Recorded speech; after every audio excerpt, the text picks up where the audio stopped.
You ever wonder why the milk is always at the back of the supermarket, or how a car factory can spit out a brand new car like every minute?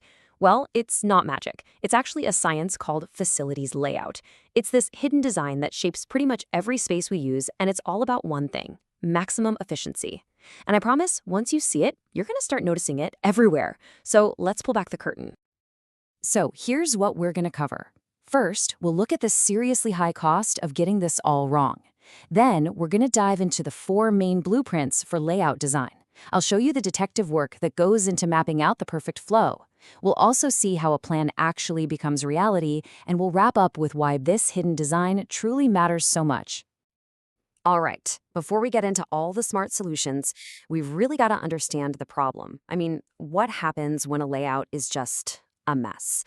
What's the real tangible cost of a chaotic design? So, what do these places have in common? I mean, they seem totally different, right? But there's this critical invisible thread that connects them all, and that's their physical layout. It's a strategic decision that can literally make or break their success. Now, think about what this is really saying. A bad layout isn't just, a minor inconvenience. It is a constant, nonstop drain on resources. We're talking more wasted time, more expensive mistakes, and just valuable space that's not being used. It's a design choice with some very real and very painful financial consequences. So, what do we formally call this whole science? It's facilities layout. It's the master plan for arranging everything a business needs in the best possible way. Think of it as the ultimate blueprint for efficiency, telling you where every single person, every machine, and every item needs to go. Okay, so we know the problem. Now let's talk solutions. There are four basic master plans that designers use to bring order out of all that potential chaos, and each one is built for a different kind of challenge. First up, we've got the product layout, which you probably already know as the good old assembly line. This one is all about the product. The workstations are set up in the exact order that things need to happen. It's all built for one thing: speed and high volume. The flow here is a straight line, no detours. Raw materials come in one end, they move from one station to the next in a perfect sequence, and bam, a finished product pops out the other side. It's a direct, one-way street designed to make one thing and make it very, very well. Next, we have basically the complete opposite, the process layout. Now, instead of focusing on the product's journey, this layout groups similar functions together. So you'll have all the drilling machines in one corner, all the welding stations in another, and so on. So why on earth would you do this? Well, it comes down to one word: flexibility. One product might need to go from drilling to welding, but the next one might go from welding straight to painting. This layout can handle a huge variety of jobs, which makes it absolutely perfect for a place like a hospital where every patient's journey is different, or maybe a custom furniture shop. Our third blueprint is the fixed position layout. And this one's for the projects that are just massive. You can't exactly put a ship, a bridge, or a jumbo jet on an assembly line, right? So the product stays put, and everything else, the people, the tools, the materials, all come to it. So how do you choose? Well, this chart shows a critical trade-off. If you're building just one huge thing, like a ship, the fixed position layout makes the most sense. As you start making a medium amount of different items, that flexible process layout becomes a better bet. But if you're aiming for true mass production, nothing beats the low cost per unit of a product layout. At the end of the day, it all comes down to volume. Okay, so we've got our blueprints, but how does a designer actually pick one and then dial it in? How do they find the absolute most efficient path for everything to travel? Well, it turns out it's a bit like being a detective.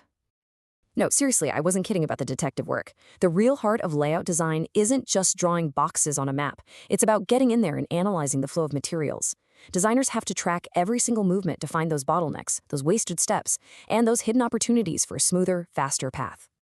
And one of their best tools is this: the travel chart. It looks kind of simple, I know, but this thing is incredibly powerful. It's just a grid that shows you how many trips are made between every single pair of departments. The whole goal is just to find the busiest routes. Just take a quick look. Can you spot it? Which two departments are talking to each other the most? Yep, it's right there. A whopping 80 trips between Department C and Department D. That's basically the superhighway of this whole facility. And the solution that comes from that piece of data is just beautifully simple. If C and D are interacting 80 times, you put them right next to each other. You want to make that travel distance as short as possible. The next busiest route, D and F, with 40 trips. So you put them close too. It's all about letting the data drive the physical design. So tools like the travel chart are a huge part of the investigation. But how do they fit into the bigger picture? How do you take a layout from just an idea on paper to a real working, breathing facility? The whole process really boils down to these 5 key stages.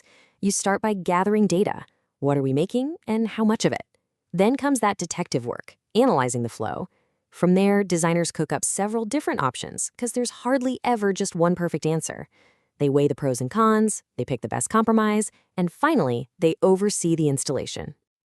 And of course, today, designers have some pretty powerful assistants.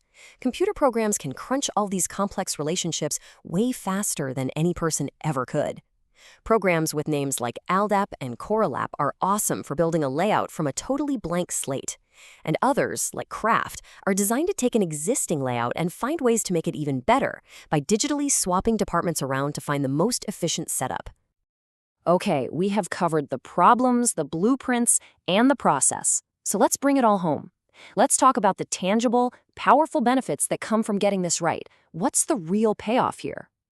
The payoff is just huge. Seriously, it's not just about saving a few bucks. It's about boosting productivity, slashing production time, creating a safer and better place for people to work, and using every last square foot of space as effectively as you possibly can.